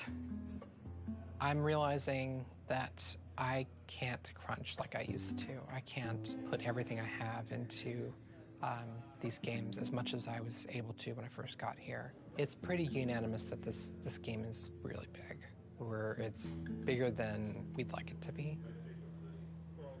The Last of Us Part 1 is small compared to this game. My argument, make the game small again. I don't even call them small. There were times when I was writing like 40 pages of in-game dialogue a night. Neil kept saying, stop, you have to like give it to somebody else. We will hire somebody, we will make this work. And I was like, I think it'll just be, I was just bullishly like, I can handle it, I'm tough. I would like somebody to teach me how to have work-life balance. There are some times where I wish I had somebody in production or a big brother that could be like, no, go home. This is great. This is already great. You don't need to do the next thing. I feel like at any given point, you'll go into the kitchen and you'll find people, what I would say, saloning about the game, like going deep philosophy into what's working, what isn't. People criticizing this or that. This doesn't look good. I don't like this scene. This doesn't work for me. I hate this. You know, like they're going to lunch and like expressing doubt to each other and like, is this going to come together? Is this the one that like screws Naughty Dog up? Let me just exude whatever confidence I have left. Let me try to bestow this person with it so they can feel inspired and go off and do their work. But then sometimes you're alone in the office and you're like, what if this doesn't come together? What if this is the one that sucks? What if this is the one that sinks Naughty Dog? So then you have to like kind of bury it, compartmentalize it. Who knows what damage it does to your body while you're doing that? Because ultimately, you can't let that fear dictate how you work, and just keep the faith.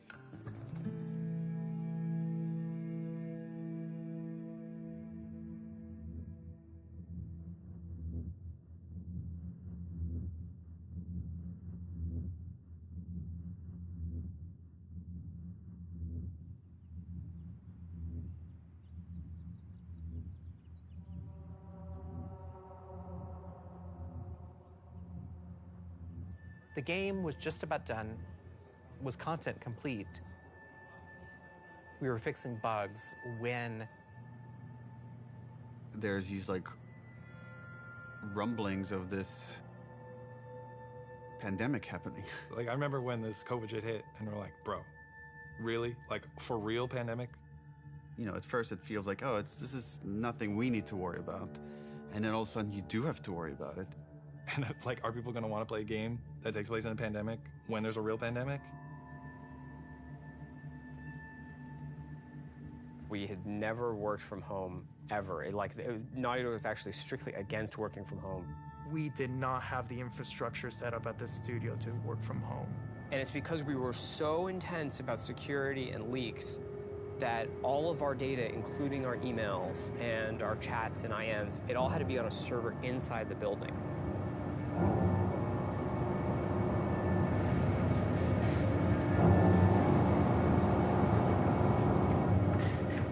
We were like air-gapped from the outside world. The operations team, the IT team, our engineering team, they all had to coordinate in a very short period of time to get us working from home. We don't even know when the game can come out.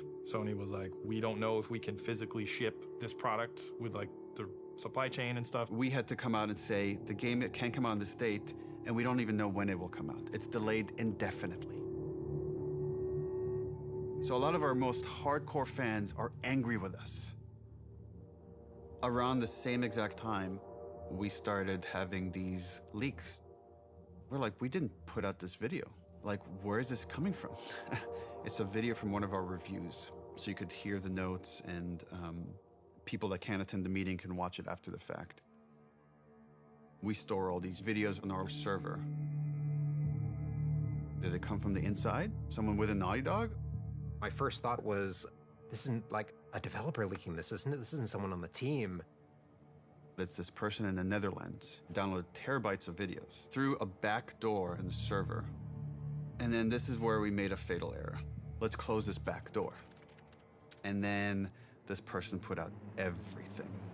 A video goes up on YouTube, and I don't remember what the first video was, but it was something relatively benign. But they weren't like super important scenes. You know, they were like little clips, and it was like, okay, that's a little weird. What is that? All out of order and stuff.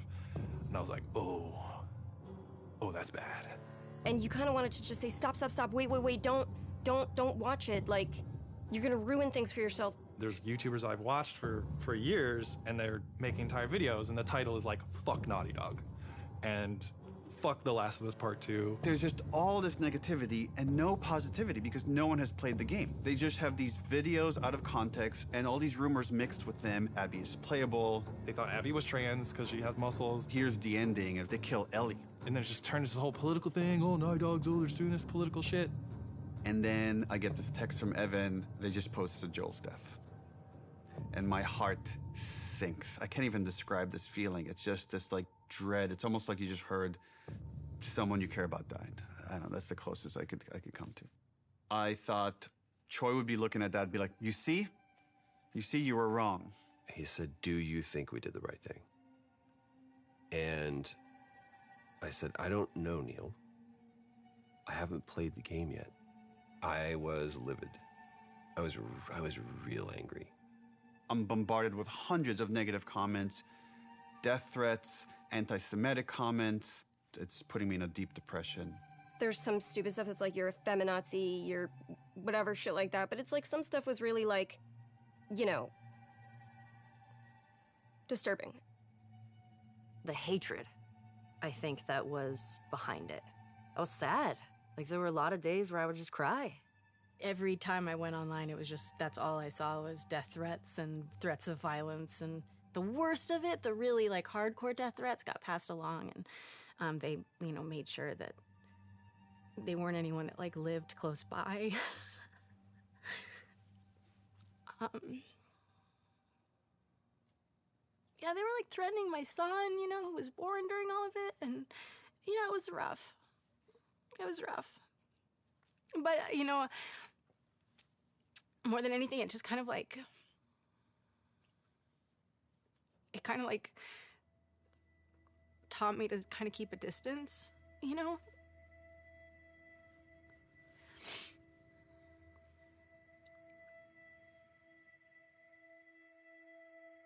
this thing that I spent 4.5 years on, it's kind of getting violated. And then for 2 months before release, there's like nothing you can do. You can't release the game sooner because it's not done yet.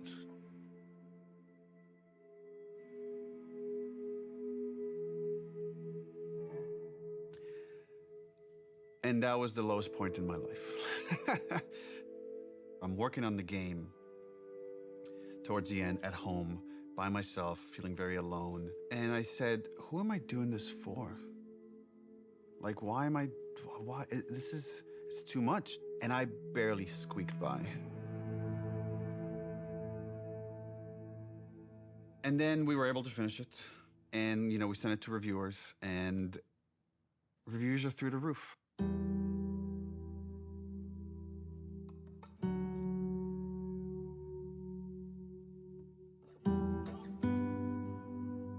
And I called Troy and I said, like, dude, I'm sorry. I feel like I failed you. And he's like, what are you talking about?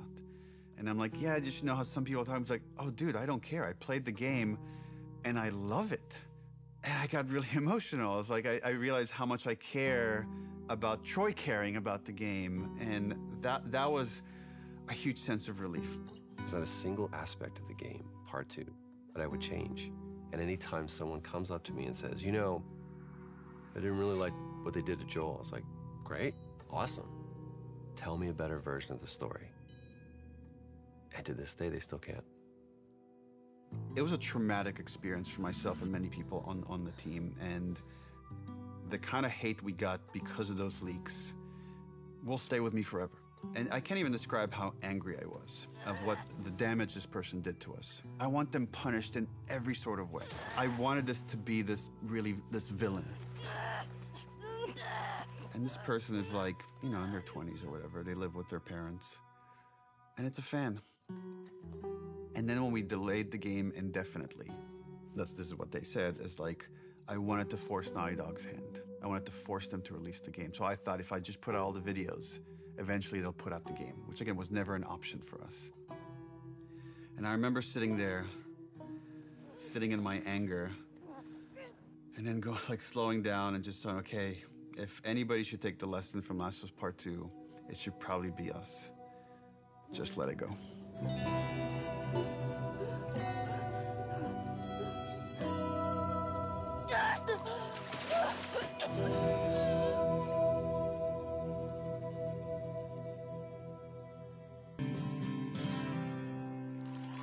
We got Eddie Vedder to play Future Days for the Game Awards. I'm a huge Pearl Jam fan. Really? Yeah, I know. So shocking to many people. What a fascinating way to tell a story. It's just getting better and better all the time. And I really appreciate the way that Future Days was used, especially bringing Joel and Ellie together, connecting through music. It was cool to be part of it. So thanks for having me, and enjoy the rest of the show. How lucky am I? Like, how cool is this? This person that I've admired since I was a kid is now mentioning this game that we all made. And then we started winning award after award after award. I wanted that validation for the team. Everyone at Naughty Dog, I can't wait to hug and high five and get drunk with each one of you. That's going to have to wait till next year. And more than anything, and I know that I speak for the whole team when I say this, we'd like to thank our friends and family that stood by us and supported us throughout us making this game. You inspire us not only to make better, more meaningful games, but to improve how we make games.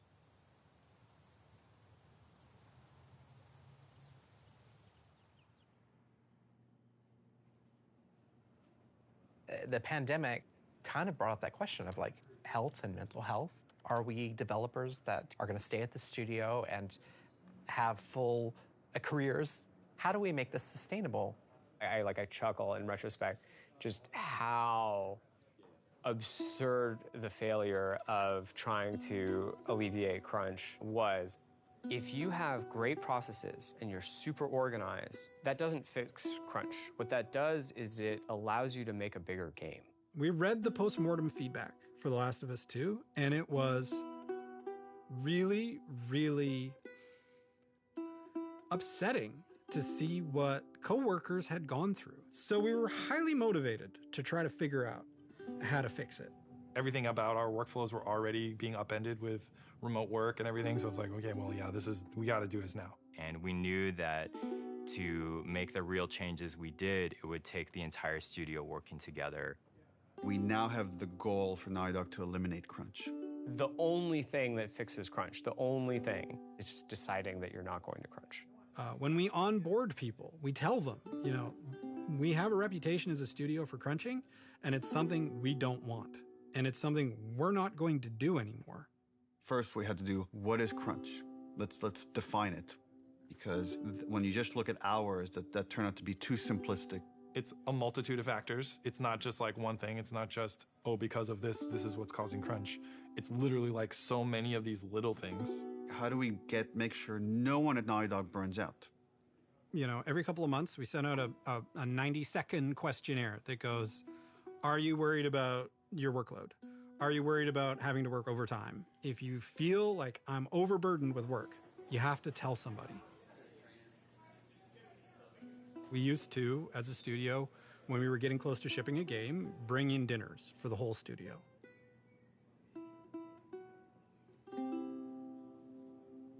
We don't do crunch dinners anymore. Being able to work from home is hugely helpful for me, for my mental health. Of my daughter's there, my wife is there. Hybrid is really the sweet spot because I think the benefits have just been enormous. In the past, our leads, our managers, were the people that were best at their craft, but not necessarily the best managers. So we created the role of principal. We really gave people the choice, do you want to make stuff or do you want to lead and manage? And Arnaldo is now a lead designer here. Now I'm responsible for a team, and I really enjoy that. And being able to share that knowledge and kind of work with someone, even if they're more experienced than me, and it's been great so far. We have a very large and robust production department now that we didn't have. Holding us accountable when we make a decision, when it's just everyone going, yes, more, yes, better, yes, polish, polish, polish, tallying that up and going, okay, well, this is the result. Now you're not in your ship date anymore. It feels so much like a different studio. I hope that we can keep changing for the better and make sure that we're making the games that we want to make, that we're really passionate about, that we don't stop doing that. We want self-driven, healthy designers. Yes, we want to have it all. We want to have it both. And can we do that? That'll be the question, I guess.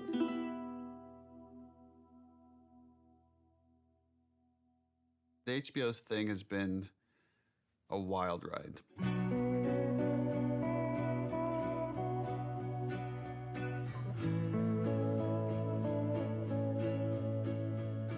I just wanted it to be good. Dude, if it just comes out and it's a good show, that's gonna be huge.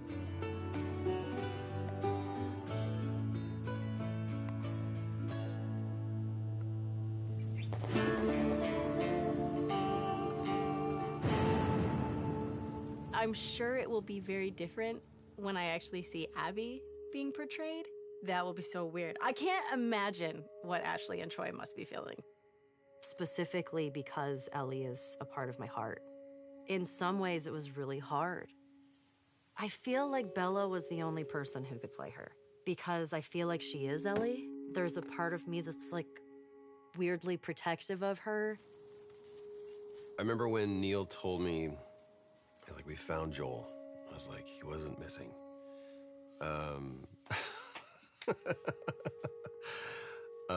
He goes, Pedro Pascal. And I went, oh, we're bulletproof. It felt like Craig and Neil together saw that this was a story about humanity, and they made it a story about humanity. We got Frank. Who knew that was waiting? Craig's screaming from the sidelines going, I did. When Neil and Craig asked me to play Ellie's mother, Anna, it made me so happy. And I'm crying, so it doesn't seem like it, but it was symbolic in so many ways to me. Being able to sort of bring Ellie into the world, be the first one to fight for her,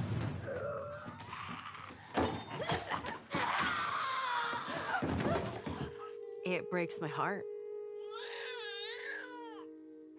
It felt like on the other side, we could get this story to people that will never play a video game. My mom is watching the show, and like, she can enjoy this story and she can be a part of it. And she's so excited I'm working on season 2 and getting to see that. I love